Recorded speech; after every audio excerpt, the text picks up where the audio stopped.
Yo, stick with me if you'd love to learn more about the red wine and the raw sewage principle that exists in modern psychology.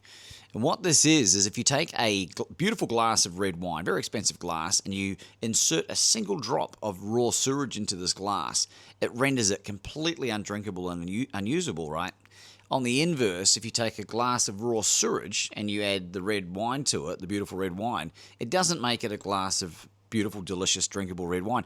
That's also useless and unusable, and you're not going to drink it unless you're a complete and utter psychopath, right?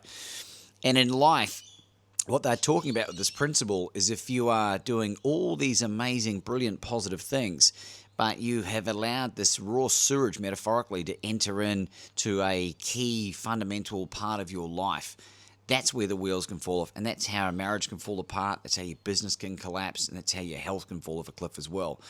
And in the work that I do as the guy going around calling himself the world's best courage coach, I've been exposed to a number of people in the personal development space that are very, very well established and very, very famous and very popular. And people have been following their concepts and ideas for a very long time. Now, what I have come to learn, and this is not an attempt to judge or attack these people at all, it's just an observation, is that it's come to light that many of them have lived double lives.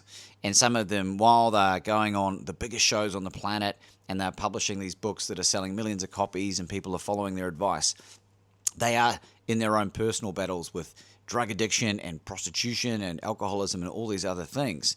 Now, I personally don't have any issue if they choose to do those things. I really don't.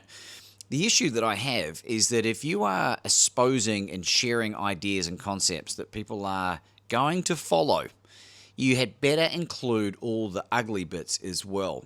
Now, realize generationally, that's only something that we're becoming a lot more comfortable with now. It's still prolific.